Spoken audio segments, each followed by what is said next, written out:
Hello, नमस्कार, welcome to अर्थनीती. राज्यसेवा descriptive त्याच्यानुसार आपण ज्यावेळेला न्यूजपेपर वाचतो तेव्हा विशेषतः एडिटोरियलबद्दल संपादकीय आपण फार सिरियसली घेतो. कधी कधी होतं असं की ज्या वेळेला एखादं एडिटोरियल आपण वाचतोय तेव्हा असं लक्षात येतं का ते पहिले काही पॅरेग्राफ वाचल्यानंतर की हे कम्प्लिटली इरिलेव्हंट आहे किंवा पॉलिटिकल फार जास्त आहे, तेव्हा असं लक्षात येतं की अरे नको वाचायला. पण तुम्हाला आजच्या या आर्टिकलवरून एक सांगतो, कुठलंही आर्टिकल शेवटपर्यंत का वाचा, त्यातला एक जरी पॅरेग्राफ आपल्या कामाचा असेल तरीही आपली इम्प्रूव्हमेंट होते. विशेषतः एडिटोरियलचा वापर हा आपल्याला रॉ मटेरियल कलेक्ट करण्यासाठी होतो. जे काही आन्सर आपण लिहितोय, आन्सर रायटिंग करतोय, त्या आन्सर रायटिंगसाठी collection of the material, collection of the raw material ज्याला आपण म्हणतो, ते तुम्हाला याच्यातून करता आलं पाहिजे. आता आजचं एक आर्टिकल सांगतो. सोमवार 29 जानेवारी 2026 आर्टिकल आहे, लोकसत्ता. त्याच्यामध्ये टायटलच असा आहे, आता तेवढे विकासाचे पहा. म्हणल्यानंतर विकास म्हणले की डेव्हलपमेंट आले, म्हणजे इकॉनॉमीच्या संबंधित जीएसटी आपण लागू करतो. आता ज्यावेळी हे वाचायला सगळं सुरू करतो, त्यातला पहिला हा एरिया कम्प्लिटली पॉलिटिकल आहे. पुढे जसं येईल तसं इथं लक्षात येतं की हे अर्बनायझेशनवर आहे, अर्बन डेव्हलपमेंटवर आहे.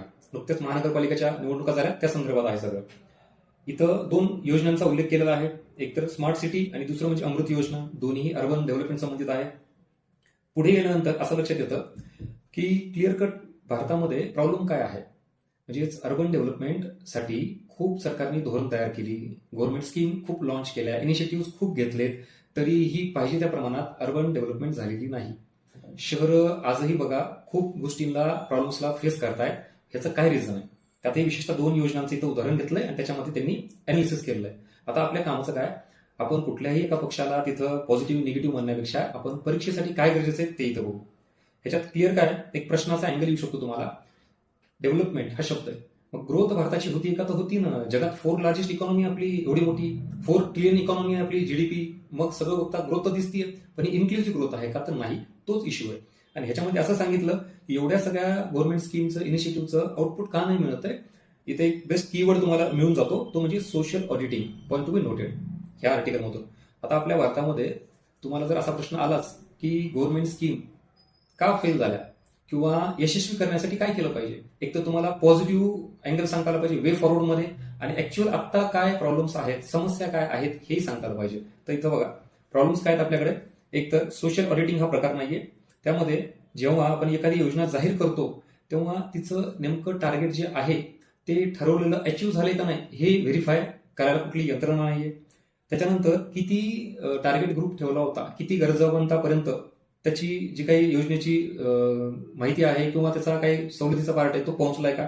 नेक्स्ट, मध्ये लिकेजेस किती झालेत, गैरव्यवहार, भ्रष्टाचार झालाय का. पुढे बऱ्याच वेळा काय होतं की फक्त कागदावर दाखवलं जातं, पण प्रत्यक्षात तिथं कोणालाच काय मिळालं नसतं.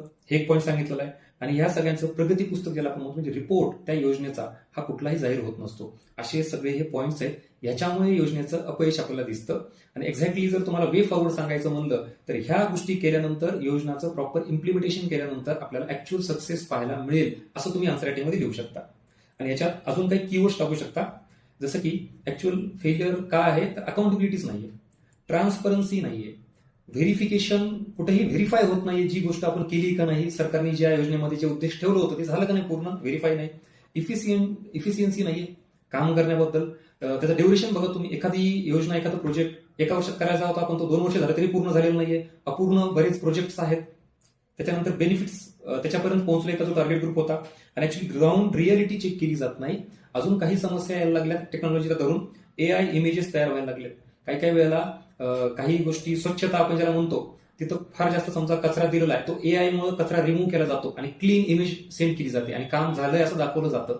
हे एक मोठं फेलियर आहे. सो असे सगळे कीवर्ड्स आणि हा सगळा आर्टिकलचा पार्ट तुम्हाला आन्सर रायटिंगसाठी बेस्ट स्टफ आणि रॉ मटेरियल देणारा आहे.